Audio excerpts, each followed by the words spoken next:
Hello everyone and welcome to the Constructive Criticism Network. This network is here to help you improve at Magic the Gathering at every level. From Pauper Leagues to Top 1000 Mythic, we've got you covered. If you want to hear the entire network, head on over to our sponsor at PureMTGO.com, where you can hear each and every show, each and every week, and check out their sponsor, MTGO Traders, and tell them that the CCMTG Network sent you. Now sit back, enjoy the show. From YouTube, podcasts, and more, here's this week's episode from ConstructiveCriticism.com. Hello everyone, it is 12:30 Sunday, August the 30th, 2020, and it is an overdue second attempt on our trip down the Homeward Path. My name is Adam, I'm a husband, father of three, work anywhere between 40 and 56 hours a week, and I do this show for one reason, and that reason is this: Magic is hard, improving at Magic is harder, and all of that doubly so when Magic is not your number one priority in your life. When other things take precedence, it's harder to keep your nose to the grind on Magic. But if we stick to the 3 B's, budgeting, brewing, and breaking bad habits, we can overcome. And if that sounds like something that sounds like something you align with, well, get your win conditions ready, because we're about to give somebody a glorious end. It's a good time to remind you before we dive in that we are sponsored by PureMTGO.com. PureMTGO is one of the largest repositories of online Magic content on the web, period, point blank, not really any debate there. Just a lot of people making a lot of great stuff. And speaking of a lot of people making a lot of great stuff, I would be remiss if I did not mention our parent network, ConstructiveCriticism.com. There's plenty of fantastic stuff going on over there too. Whether, as the intro says, from Pauper Leagues to Top 1000 Mythic, we've got you covered. Get in there. And speaking of get in there, if you want to support this show in a more direct capacity, patreon.com/HomewardPathMTG. Get in there, make your pledge, take advantage of the rewards that are available, and help me keep doing what I love to do. Again, this show's always going to be free, but if you like what I'm doing enough to help me keep doing it, well, get in there and help me out. So, let's dive into our Budget Spotlight this week. Budget Spotlight is a segment where I highlight cards from various rarities that I feel are criminally underplayed in their respective formats or just in general. And we're going to start things off. We're going to take a little bit of a page away from last week's book, and we're actually going to start with a card that is really, really, really cheap, and will always be really, really, really cheap. But I think it's really, really, really, really, really powerful. In case you hadn't guessed, I'm really excited about this card. And that card is Of One Mind. Of One Mind is 2 and a blue for a sorcery. Draw 2 cards. This card costs 2 less to cast if you control a human and a non-human creature.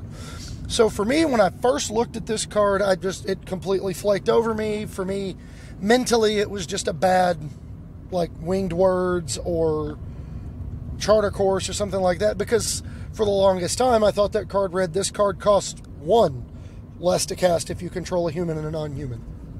And then I looked at it again and I went, oh, it's not Charter Course, it's not Winged Words, it's Thoughtcast. Those of you who don't know what that is, Thoughtcast is 4 and a blue, draw 2 cards, and it has affinity for artifacts, so it costs 1 generic less for each artifact you control. Both of them in their quote-unquote powered-up states are 1 mana, draw 2 cards. And that's absurdly powerful.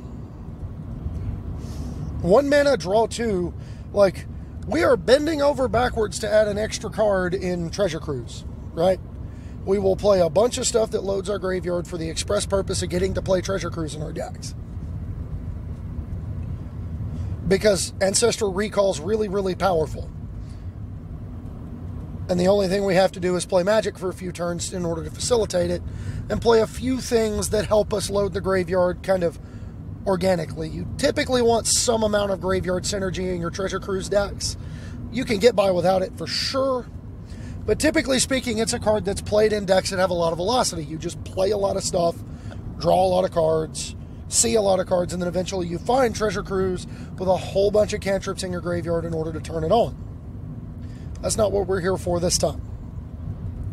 Of One Mind, the synergy cost is really, really, really low. I.e., for Thoughtcast, you have to play a bunch of artifacts in your deck. Now, that was mitigated by the presence of the artifact lands, but it's very telling that in Modern, it's not worth playing Thoughtcast in your affinity decks, because you're playing artifacts that all cost mana now. You can't turn one Ancient Den, Ornithopter, Springleaf Drum, Arcbound Worker, Frogmite, and have Thoughtcast for 1 mana on turn 2 with access to 3. Or, with Mox Opal Band, obviously you can't do all of that, then drop Opal, then cast Thoughtcast and draw 2. It's very telling that none of the actual Affinity for Artifacts cards appear in the actual Affinity deck in Modern because the synergy cost of playing them is too high. I.e., you have to have a lot of stuff on the battlefield for them to be good. That's not the case with Of One Mind. To put it in perspective, from a mana efficiency standpoint, if you're casting Of One Mind for its full retail price, for the cost printed on the card, it's still better than, it's the same as a Thoughtcast that you've already put some work into. That's a Thoughtcast that you've cast 2 artifacts for. Now, obviously, if you have 2 humans on the battlefield or 2 non-humans on the battlefield, it doesn't matter. It's still going to be 3 mana. But several cards fulfill the condition of giving you 1 human and 1 non-human all by their lonesome. In Standard, Lovestruck Beast is a card that exists. Jawrail is a card that exists. For example, if you cast Heart's Desire on turn 1, Lucky Clover on turn 2, Lovestruck Beast on turn 3, well then when you untap for turn 4, you can start the turn by casting Of One Mind and drawing 2 cards, presuming your opponent doesn't interact with you in any meaningful fashion. To say nothing of the benefits of just playing, Edgewall Innkeeper, Flaxen Intruder, if that's your jam. It is mine, it's not everybody's. I like Flaxen Intruder because it makes the mirrors a little bit more interesting. It makes your opponent have one more thing to deal with. It's a way to break the mirror too, because Lucky Clover is really good in the mirror. And being able to blow it up with a card that's also valuable when you have your own late in the game. It's good with both halves of your synergy pieces, right? That's a whole different discussion. But it's, to kind of eloquently make the point here, it is as good as a medium Thoughtcast all the time, and it's as good as a full-powered Thoughtcast more of the time. Which is to say, less work goes into making it a very good Magic card. And it also just slots into several decks very easily because of the cards that fulfill its condition on their own. I already mentioned a lot of the adventure synergy with Lovestruck Beast, Edgewall Innkeeper, Flaxen Intruder are both humans. All your other adventure creatures are non-humans in Temur. In Sultai, you have Foulmire Knight, Order of Midnight. There's a little bit more of a spread. Murderous Rider is also human. So you end up with less non-humans and more humans, but you can make up the difference because of access to, you still have Lovestruck Beast, you still have Foulmire Knight, you still have Brazen Borrower, you still have Fae of Wishes. It's painfully easy to turn this card on in the adventure decks. By contrast, there's the possibility of playing it in Temur, Sultai, Bant, Simic, basically blue-green X mid-range in Standard or Pioneer or Historic, wherein you can cast Jawrail on turn 2, cast Uro on turn 3, make a cat, and if the board stays intact, you have Of One Mind to start turn 4 before you start digging for more stuff. Or, if you have another blue source in your hand, you can actually do it right then. Either you have it or you draw it off the Uro, because Jawrail on 2, Uro on 3, draw a card, make a cat, play a land, cast Of One Mind, draw 2. Come on. That's filthy. You're already rocketing ahead of them just because of the existence of Uro, and now we're going to push that even further. So moving from common to uncommon, we go from a card draw spell to a recovery spell in Call the Death Dweller. 2 and a black. Return up to 2 creatures with total converted mana cost 3 or less from your graveyard to the battlefield. Put a Death Touch counter on 1 and a lifelink counter on 1. They can be the same creature, or you can split them up. Even in its fair, quote-unquote, fair mode, this card is really good in aggressive decks that are splashing black. Now, I've cast it several times for the express purpose of bringing back Robber of the Rich and Fanatical Firebrand. Give the Robber of the Rich Menace, give the Fanatical Firebrand Death Touch. So you brought back a removal spell and functionally a card draw spell. That's pretty good.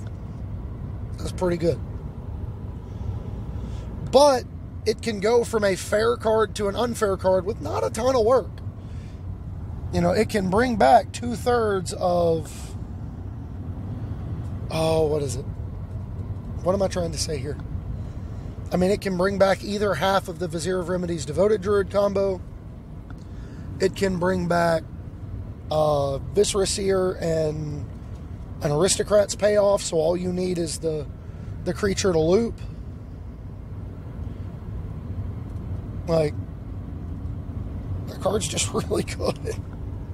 Give your Mayhem Devil Death Touch and thank me later. Ew. But that's not to say that that's the most interesting application, because I'd be remiss if I didn't mention my number 1 triple color costed dork in Goblin Chain Whirler. Because turns out when you give Goblin Chain Whirler Death Touch, a lot of stuff dies. As long as it gets Death Touch before its ability resolves. And in particular, it revives, Call the Death Dweller revives the creature. Chain Whirler conveniently costs 3 mana. It puts both the counters on it if it's the only thing you bring back.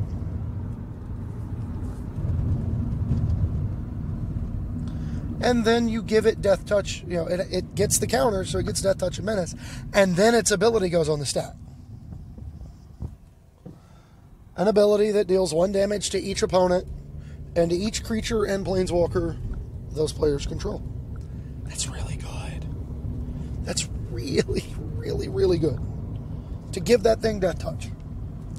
I've had opponents play into it more times than I can count because they just don't see the line for me. I go Fanatical Firebrand on 1, opponent playing mono white life gain says Healer's Hawk. Well, we go Rick's Mighty Reveler on 2, discard Chain Whirler, draw a card. They go barf a bunch of creatures onto the table, cast a Venerated Loxodon, pass the turn. And we just draw, go Black Source, Call the Death Dweller, kill all your stuff. They have 1 card in hand and are staring down 6 power, 3 of it with First Strike, Death Touch, and Menace. And that alone is not to be underestimated, right? Chain Whirler having First Strike, and then in that situation also having Death Touch and Menace. That thing is basically reads 3/3 unblockable. Like, come on. That's absurd. It's ridiculous. There's no reason for that. And it can play in both aggro and mid-range concepts. It's not a dedicated aggressive deck card the way a lot of other cards you would normally play in your mono red or Rakdos or Gruul decks are. You don't mind playing Call the Death Dweller for value. You don't have to have like a dedicated combo around it for it to be a really good Magic card. As I said earlier, if all it's doing is bringing back creatures in your aggro deck, if it brings back a Gruul Spellbreaker because you decided you were going to go crazy and splash black into your Gruul aggro deck, and you bring back your Gruul Spellbreaker and you just have a 3/3 haste, menace, Death Touch, trample. Anytime you can put a lot of text on a card, it's pretty powerful. And that's exactly what Call the Death Dweller does with basically any 3-drop you would want to bring back with it.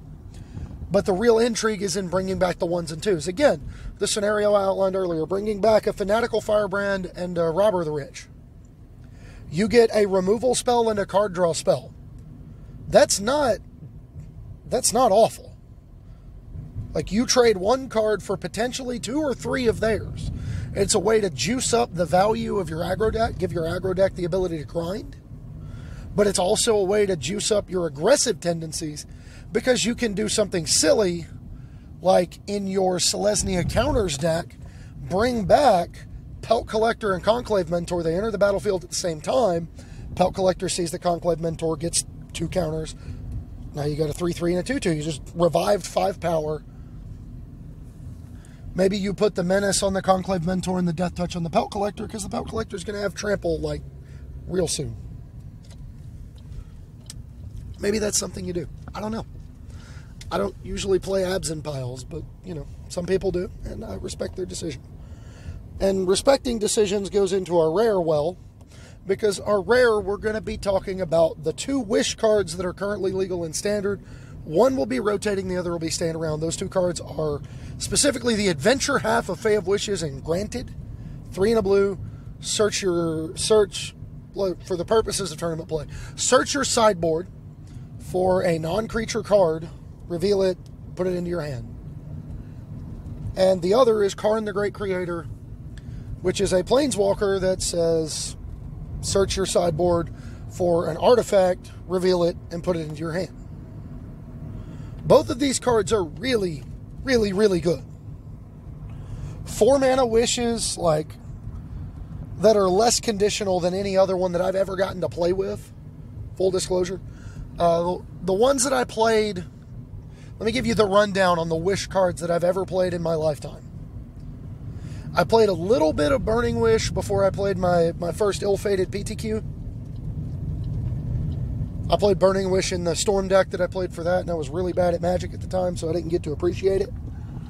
I played Cunning Wish because I played the Carlos Ramau Psychotog deck verbatim as an attempt to kind of learn,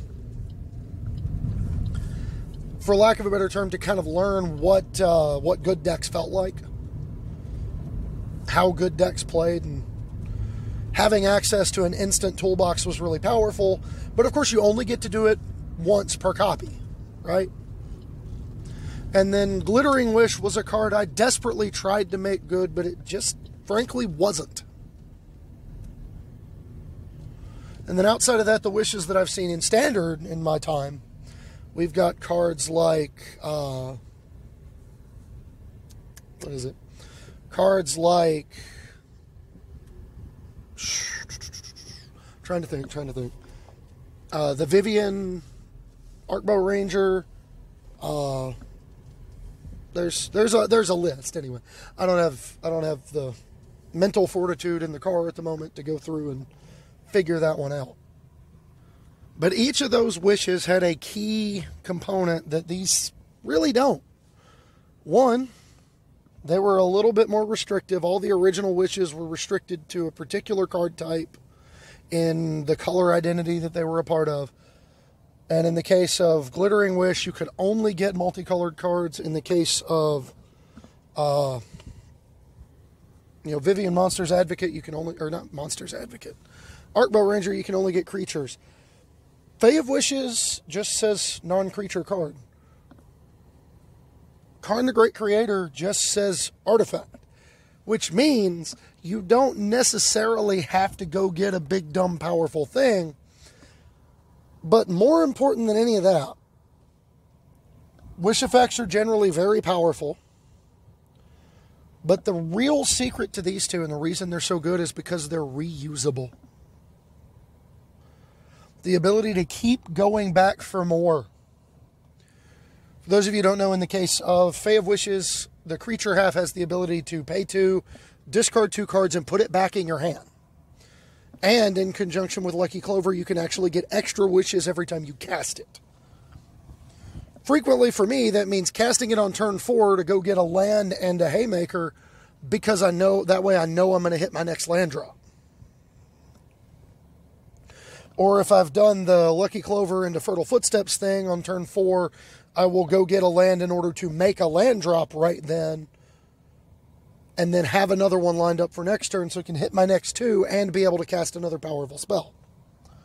Kind of an important thing. Play lands in your granted boards. Just do it. Just one, but do it. In regards to Karn, the thing that makes Karn so nice is not only that you can go get powerful sideboard cards like Grafdigger's Cage, like Tormod's Crypt, like Soul Guide Lantern, God Pharaoh's Statue, whatever. You can certainly go get all those things that tighten the screws and put your opponent often out of the ability to play Magic against you. But you can also turn them into win conditions while pumping your Karn up to keep things going. And that's really, really powerful. But in the case of both cards, they are really, really good because they not only can they hamstring your opponent's development or shut the door when you've started to pull ahead, they do more than that. Because they can also then turn around and help your deck's core engine to pull ahead. And that is unbelievably powerful in a format in Standard and to a lesser extent Historic that revolves around versatility, that revolves around grinding capacity because of the existence of Uro. You know, all of this is really important to these kinds of decks. And more than that, more than any of the rest of it, the reusability, the fact that you can go get powerful cards,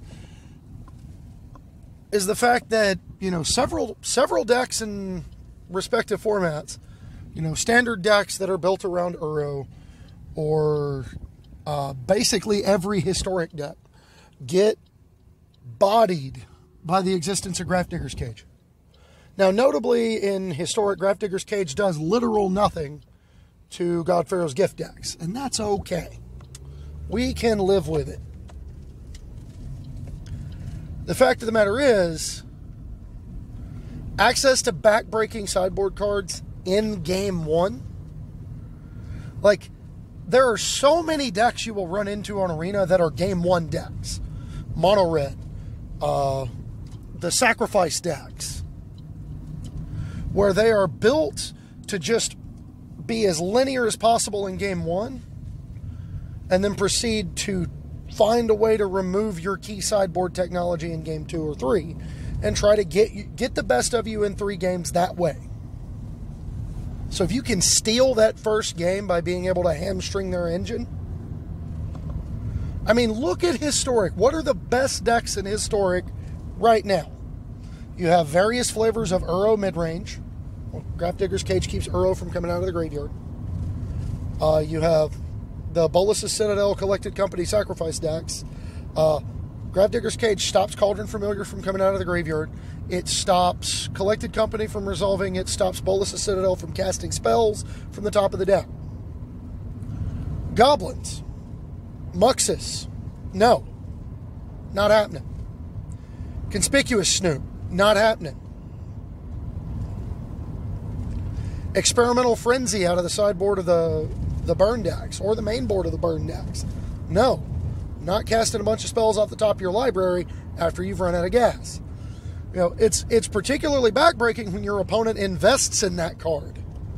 That's what makes it really fun, is a card like, you know, your opponent invests in Experimental Frenzy because they've kind of blown their load, for lack of a better term, on, you know, they fired their shot through the first 4 turns, and they use Experimental Frenzy to try to reload. But you're on the play, and you go turn 4, Karn or granted, go get Grafdigger's Cage, play it. Well, now they can't cast cards in their hand, and they also can't cast spells from their library. Nor can they cast them out of the graveyard for the purposes of, like, Aftermath cards or what have you. So their response is, guess I'll die eventually. Like, that's what we're dealing with. That's what makes it so intriguing to have access to wish cards, is the fact that you can shut your opponent out in game 1. Yuck. Shouldn't be allowed, but it is. And not only can we do it, we can do it with some amount of regularity. And we don't mind having Karn, like, the cards also have additional utilities. Just top to bottom, the cards are really powerful, and they should definitely cost way more money than they do. And last but not least, we have our mythic for this week, which is Liliana, Waker of the Dead. And you want to talk about a card that compares favorably to an eternal staple, look no further. Liliana is really, really powerful. You get the ability to make both players discard, and then if they can't, they lose 3 life. So that's a win condition in and of itself, because it will slowly whittle their hand down until it starts killing them. All while building up to an ultimate that allows you to take a creature from somebody's graveyard every single turn. It compares really favorably to Liliana the Veil, especially in Standard, where Eliminate is a staple, a format staple in decks that are playing black. Being a Liliana the Veil clone that's just a little bit better but costs 1 more mana, that 1 more mana is huge, because it means they can't eliminate her. Now they have to be playing cards like Bedevil, Murderous Rider, Eat to Extinction. And as we'll mention momentarily, there's not a lot of that going on. At 4 mana, it can be cast after a hard counter or a sweeper, whether you're on the play or the draw. On the play, you get to counter their 3-drop and then just slam that thing on the board. On the draw, it's even better because she allows you to catch up. You can counter their 4-drop, which is frequently going to be some kind of powerful engine card, be it, you know, their turn 4 play is usually, you know, Nissa Who Shakes the World, Big Hydroid Crisis, sometimes just going all the way in on Ugin. So the ability to represent a counter spell or a hard removal spell on turn 3 to create a tempo window in which to jam this Liliana onto the table and start to dominate. That's a big game. That's a big deal.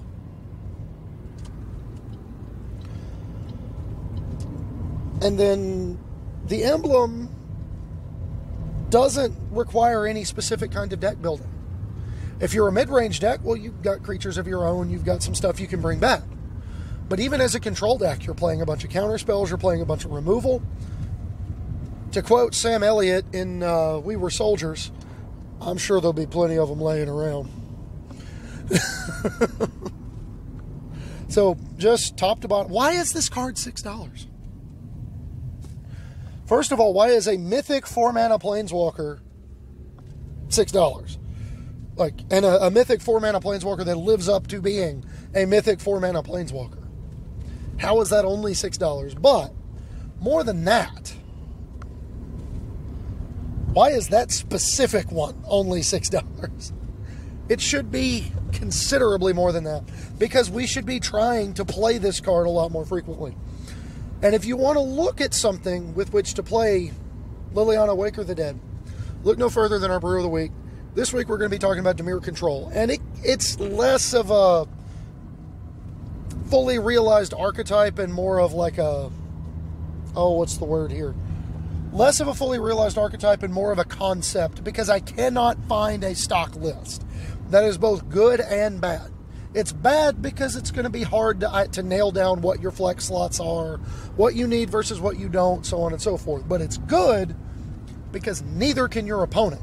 So they don't necessarily know what to be playing around. The draws to Dimir Control over blue-white are thus. You get several of the best reactive options in Standard. You get the best sweeper in Standard in Extinction Event, because it exiles Uro. It exiles Seasoned Hallowblade. It exiles Selfless Savior. It exiles stuff. It's a surgical sweeper. You can play creatures of your own alongside of it, with the goal being to snipe down the stuff that is the opposite of what yours is. So you can use Extinction Event as a surgical tool or as an atom bomb, and that's something I mentioned in last week's episode. You also get the best small ball board sweeper in Cry of the Carnarium. Cry of the Carnarium opens you up to the possibility of just clearing out the chaff from the board in order to dominate the mid-game. Cry of the Carnarium is absolutely stellar against the one-nota decks because you just get everything. Like, even if they curve out and play Venerated Loxodon, the only thing Cry of the Carnarium doesn't kill is the Venerated Loxodon. And maybe their Stonecoil Serpents if they're playing them.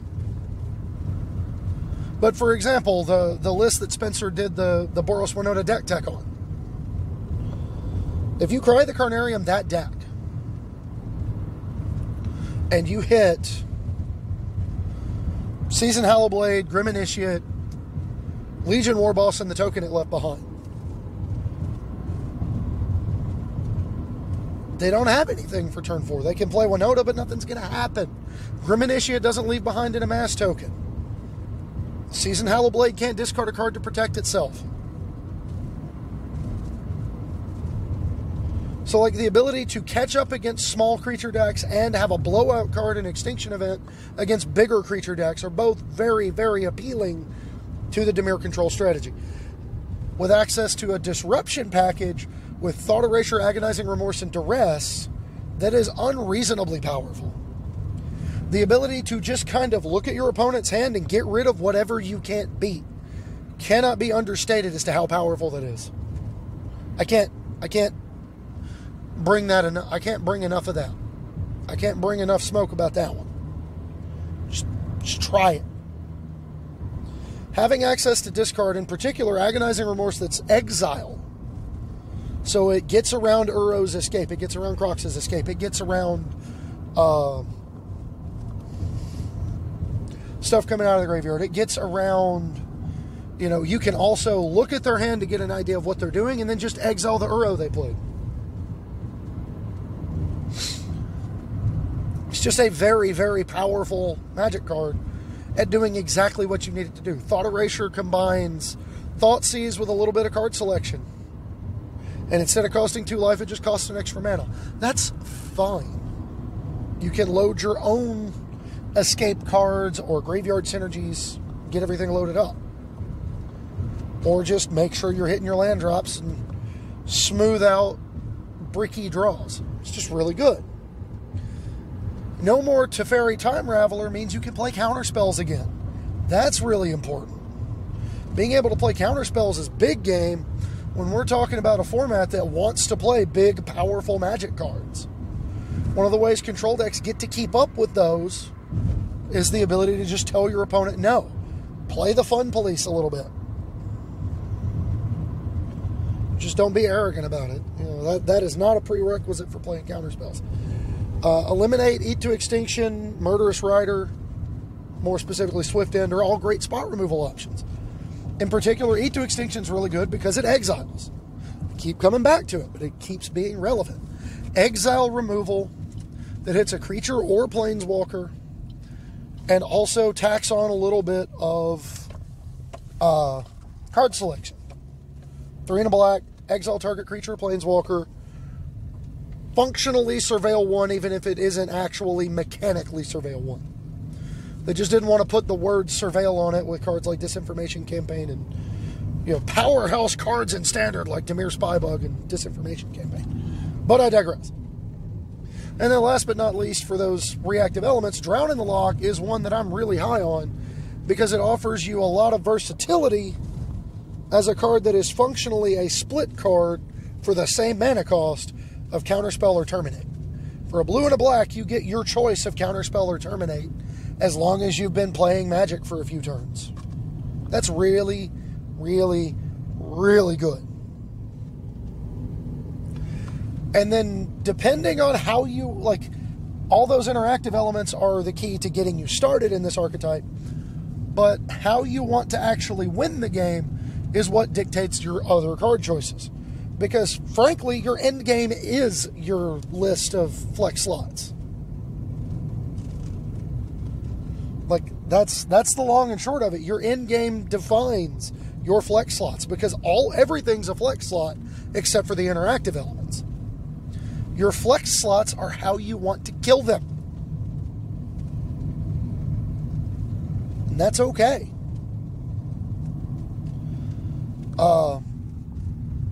Where am I? We're going to go this way, I think. But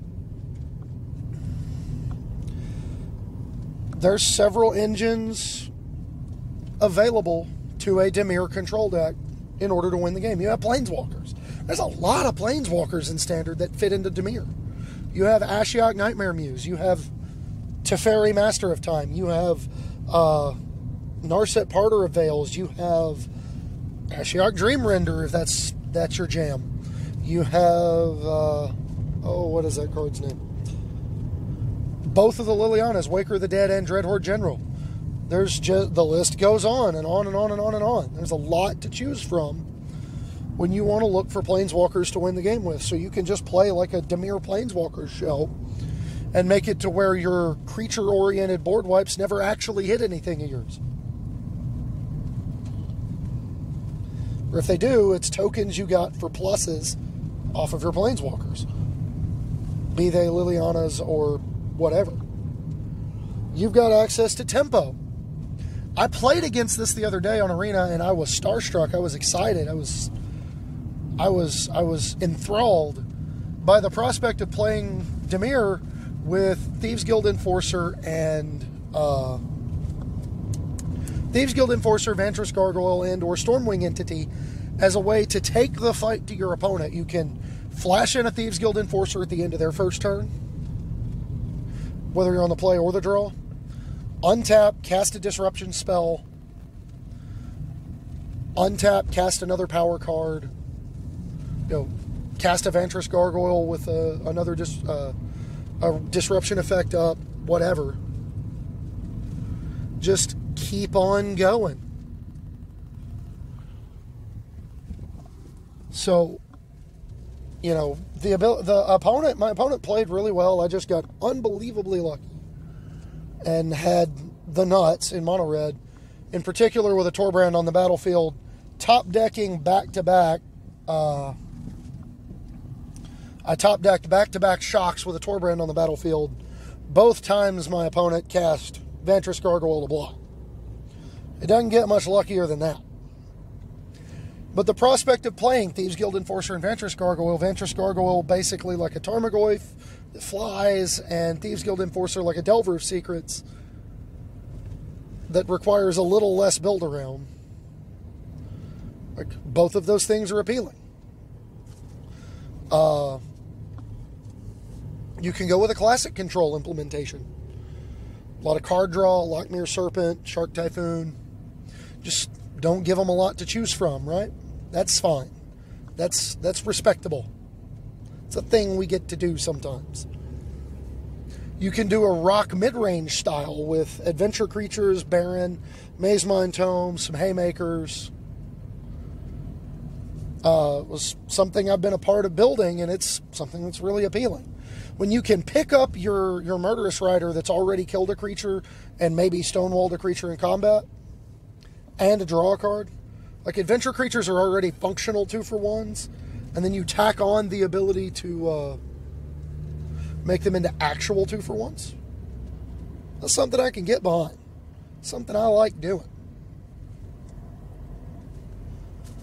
And then you can go with the Flash deck. You can play Slitherwisp and Sea Dasher Octopus and your Omens and just try to play your whole game on their turn. Whatever the case may be, the fact remains that Dimir reactive decks are viable in Standard, and a lot of it is on the back of the reactive elements they have access to. You just kind of choose how you plan on winning the game. And sometimes winning the game is harder than it seems, harder than it feels like it should be based on the matchup.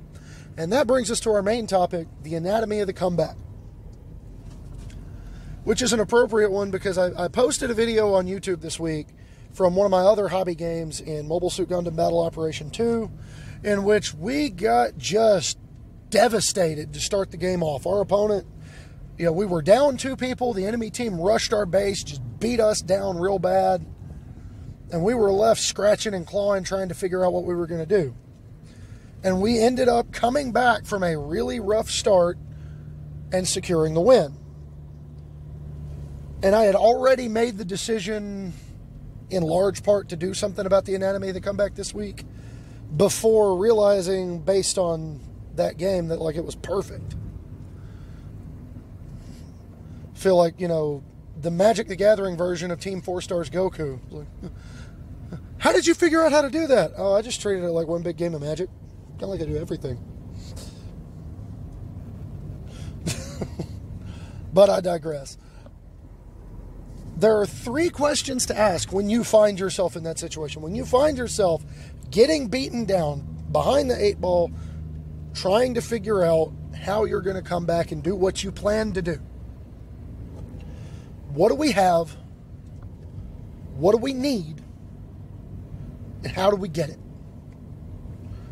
And rather than just talk about how it applies to a game in front of you, I want to talk about how it applies at all 3 levels in a given evening or a given day.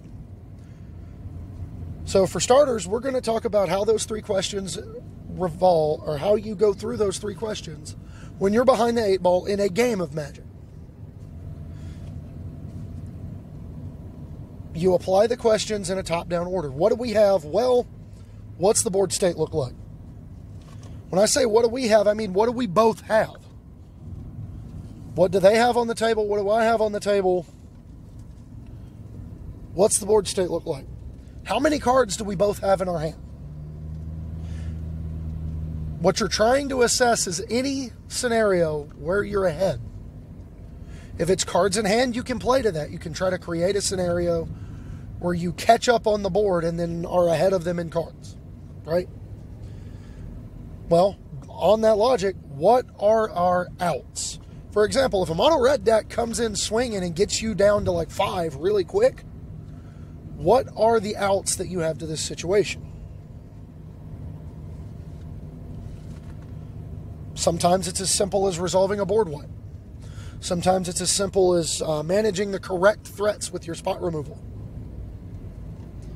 Sometimes it's a case of I have to draw specifically these cards in specifically this order in order to crawl back into this. And that's okay. There's nothing inherently wrong with that. But whatever the case may be, you have to identify, how in the world am I going to win this game? Right? That's what I mean when I ask the question, what are our outs? How in the world can I win this game? Not just how can I catch up, but how do I win from here? And you play to whatever that is. And what I mean by that, you ask question 3, how do I get there? What do they likely have based on how they've been playing? Because it does you no good whatsoever to play to your outs and then just completely ignore the fact that your opponent's telegraphing to you that they have Embercleave. And you're just already dead.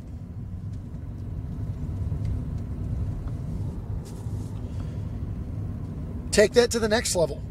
What do we do when we find ourselves down 0-1 in a match? Well, from there, we start in the middle.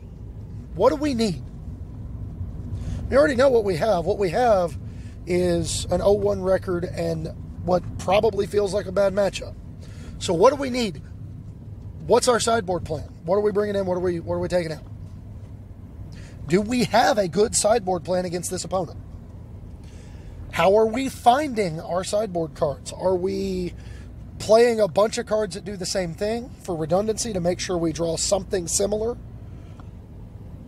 I.e., the Jeff Hoagland frequently references the all Doomblades on deck matchups, where you just board into every spot removal spell you can and try to 2-for-1 your way through it with card draw. Is that your line? If it is, that's what you have to play to. You have to board them in, you have to board out the stuff that's not as good, kill all their creatures one for one, and take advantage of whatever card advantage engines you have available to you.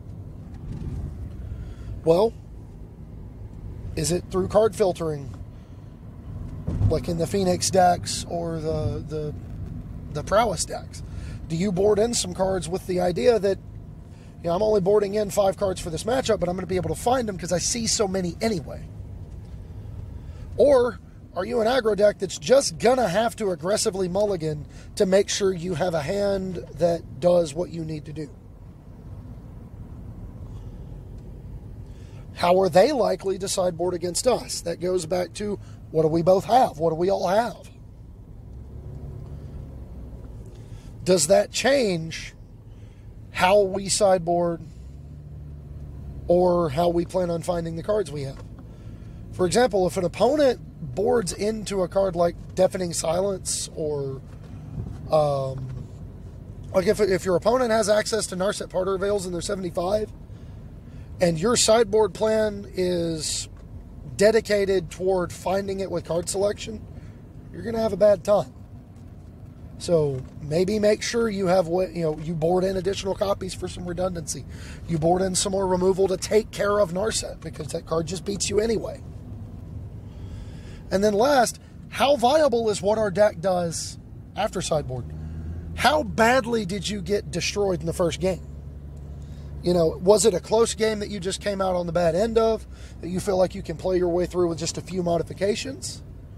Or is it a blowout and it doesn't really matter what we board into? We're going to get destroyed anyway. It's important to ask the right questions. And last but not least, when it comes to levels of applying this theory, let's talk about in the event. You start from the bottom, work your way up. But I would argue you start even further than the bottom. Because the first thing you do when you find yourself down 0-1 in the tournament, or down 0-2 in the tournament, take a deep breath, blow it out, deep inhale, forceful exhale, relax your body, relax your mind, clear the deck, so to speak. Get what I did there? See what I did there? And take stock. How do I get there? How do we get to what we need?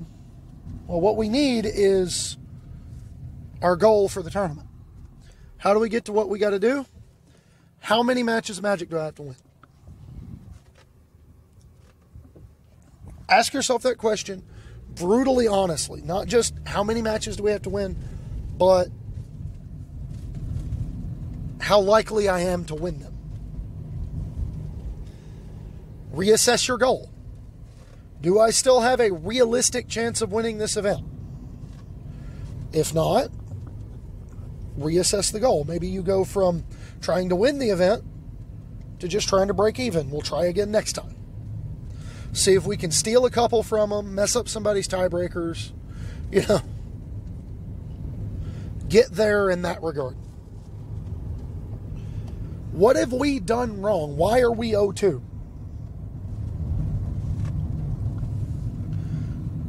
What was within our control that we did incorrectly? That's the number one question to ask yourself. Did I do this? Did I do this, or did something else happen? Start by examining yourself, then worry about the things you can't control. Those things, what has the rest of the room done, right? Did those two opponents play decks that were just something you didn't prepare for? Did they play very well? Did they just get really good hands? What has gone right for everybody else to put you in this position? But always go to that last. Don't let that be at the forefront of your decision-making process when it comes to your goals for the event or taking stock of where you are. And all of these inform your decision to either drop from the event or to continue playing. And to put it in perspective, I did this myself back when Is It Phoenix was still legal. Feels like yesterday, but it's been a year ago. In a modern event in which I found myself 0-1 to start the evening. I said, okay, well, what has the rest of the room done right? Well, nothing particularly out of the ordinary, just I wasn't really prepared for this deck, and I played poorly, kept hands that didn't get enough of a quick clock. Opponent played really well.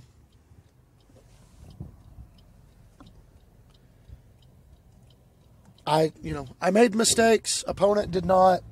We got beat. So I took a deep breath. I had, forceful exhale. It would have been really easy to let that bother me, destroy what I was trying to do. But I didn't. I took stock of where I was. It was 0-1. What has to happen for me to win the event? Well, I got to win 3 in a row, and then I have to get really lucky. Well, sometimes you win 3 in a row. I mean, this was an F&M. It wasn't exactly anything, major. It wasn't like a Grand Prix. Although I feel like I admirably fought back when I did play my Grand Prix. But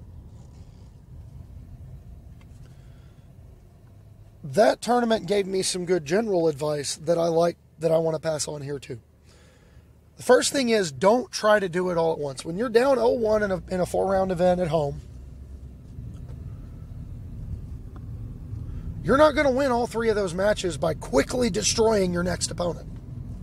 By just trying to kill them as quickly as possible and ignoring what they might have, not playing good Magic. Focus on making each correct decision in front of you. To make the sports cliche, just take it one play at a time.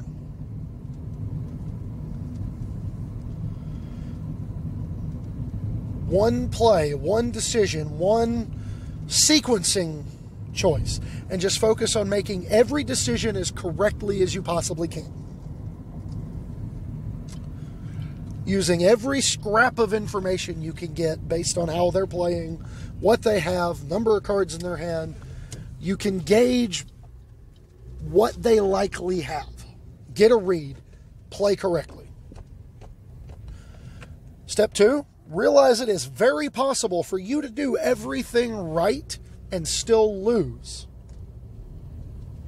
That's not weakness, that's not ineptitude, that's life. It happens. Playing on Arena should teach everybody that pretty quickly.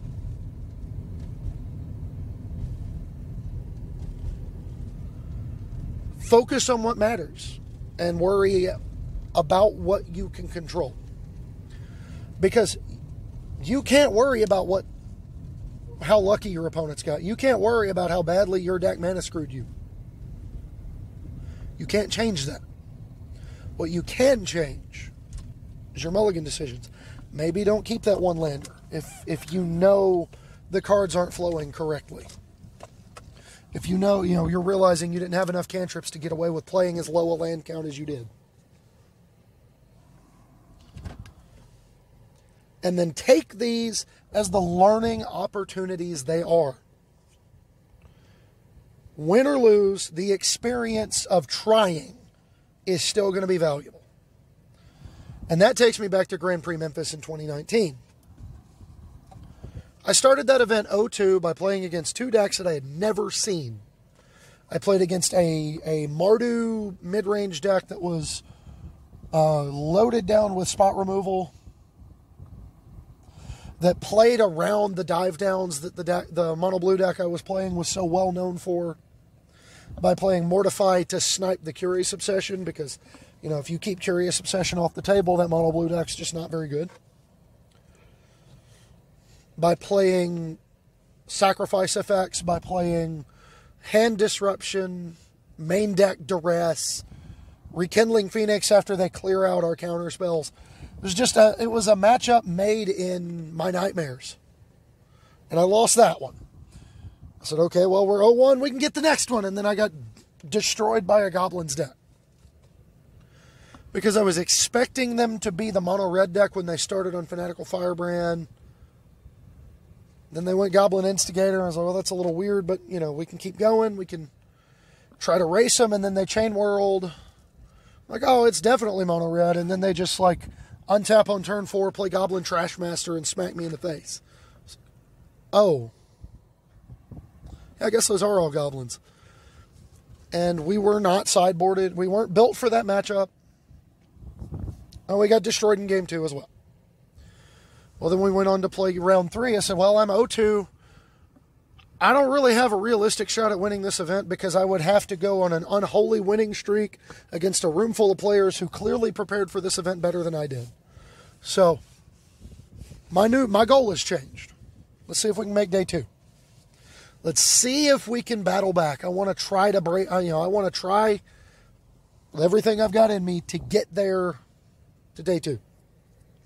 Zero margin for error, so I know it's probably not going to happen. But I just want to try,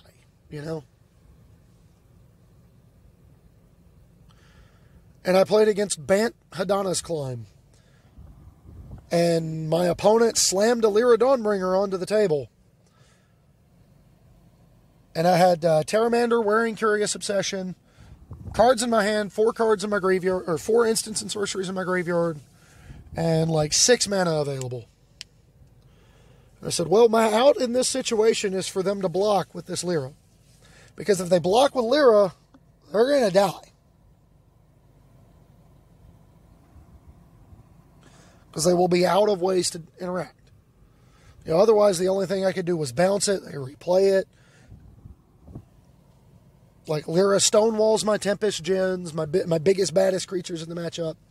I can finesse my way through it maybe if things go right, but I really just need them to block with it. So I just declared the attack.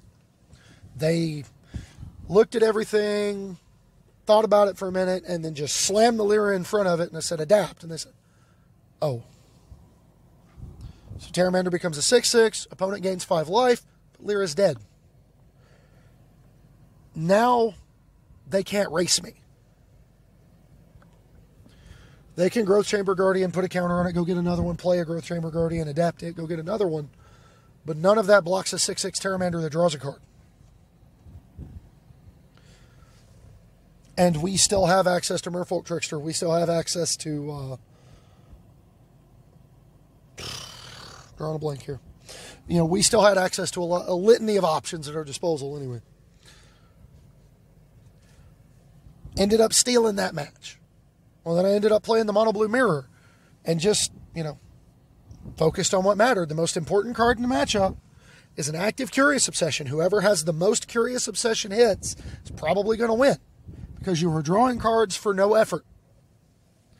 And when my opponent tapped out on turn 2 to play Curious Obsession on their Mistcloaked Herald and Siren Storm Tamer, and I got to untap an Entrancing Melody that Mistcloaked Herald. That's a really good feeling. A really, really good feeling. Sometimes your out is your opponent's mistake. That was game 3. Ended up coasting through game 3 to get that win. And then I played against a Rakdos aggro deck that I had not seen. And I got destroyed, and that was the end of my tournament. But I made the attempt. I battled back. I was proud of myself. I felt like I played good Magic when I played against the decks that I'd seen before.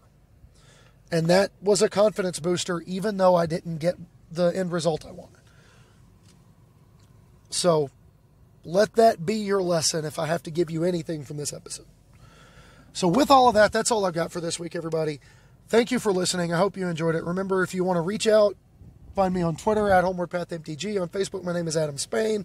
Join the Facebook group, the Homeward Pathfinders. If you become a patron, you get access to the Patron Pathfinders Discord where we discuss episode topics, deck lists. At some point, I don't know when, if I can get enough interest in it, enough people on board, we are going to look to start doing some Arena FNM tournaments with the listeners of Homeward Path, and I look forward to being able to do that, but I can't seem to get a lot of interest, so if you are interested, you need to let me know. And all that out of the way, let's go into the best segment every week. It's not particularly close. It's time for hashtag MTG Dad Jokes. And it begins... Where'd it go? Where did it go? Did I do that one already? I did do that one already.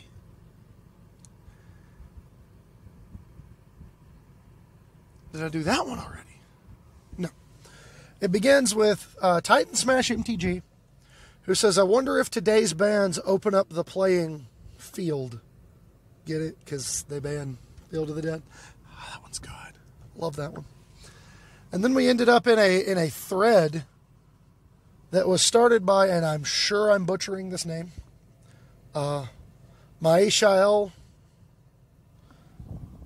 I'm not mistaken, your name is John.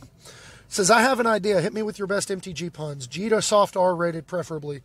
To which Drac V Pauper had to jump right in and tag me because, you know, I'm like Superman. I know where I'm needed. I said, wow, way to put me under duress. Let's keep things clean fall as we embark on a plane-wide celebration of MTG dad jokes. And it just went off the rails then. We have a, but first, do you pay the one? I said, wow, you have me under a smothering tide. Careful not to let your aspirations wilt away. He says, I'm sure the tax on you isn't bribery, but I'll stay tall as a beanstalk as long as I'm able to weather the storm. To which my response was, best hope that storm isn't a rain of gore or you'll find yourself in everlasting torment. To which his response was, I think I have a glimmer of hope left. We're just name dropping. And name dropping can be fun. Drac V says it was a stroke of genius to have a dad jokes thread. I'll brainstorm to see what I can come up with. John says, let me know what you ponder up. It's just fantastic. Let's see, where's the rest of these? There were some more. We had some more softballs over the plate. Magic the Fathering says, some people have an affinity for this sort of humor, but it pains me to dredge such things from my brain, so I'll just storm away and burn off my frustration with a nice bowl of Cheerios. I'll see myself out. Please don't. This is what we're here for. It's the whole point. John says, find yourself a chalice. There's a void at this table you might fill. Blacker Lotus says, is it a pun? To which John says, shockingly, not one other person forked into this guilty pleasure. I love it. I love it when I get to read a bunch of these. And then last but not least, we had Rachel Agnes, who was tagged by someone, said, hey, when you do your hair, do you braid it or is it completes? Which is funny because Phyrexians, and Rachel's a big fan of Phyrexians for reasons. She said it's complete, but only after I soak it in oil. I tagged it with hashtag MTG Dad Jokes. She responded, it's my Twitter. It's just my Twitter. And that's good. That's a good thing. Unbearably wholesome. But all that out of the way, we're gonna sign off for this week. Again, I hope you enjoyed everything. Questions, comments, concerns, hit the various social media sites. Remember to support the show either by going to our sponsor or by, you want to become a patron, patreon.com/HomewardPathMTG. And I will leave you with our traditional sign-off every week. Everybody's going through a lot of stuff right now between COVID, social issues, election politics being the horrible, horrible depressor of the human psyche that they are. There's a lot going on that is just not sitting well with mental health for people. So when you're dealing with other people, please remember the words of wisdom from Peter Capaldi's 12th Doctor. Never be cruel. Never be cowardly. Remember, hate is always foolish. Love is always wise. Always try to be nice, but never fail to be kind. So, laugh hard. Come back. Be kind. And we'll catch you in 2 weeks. No episode next week, as there's a lot of stuff going on here. We're just going to take a nice week off to kind of relax, reflect, and Sarah's likely going to be having surgery Tuesday, so I'm going to need to be on hand to help with all of the recovery from that. So I will catch you all in 2 weeks. Stay safe and come back.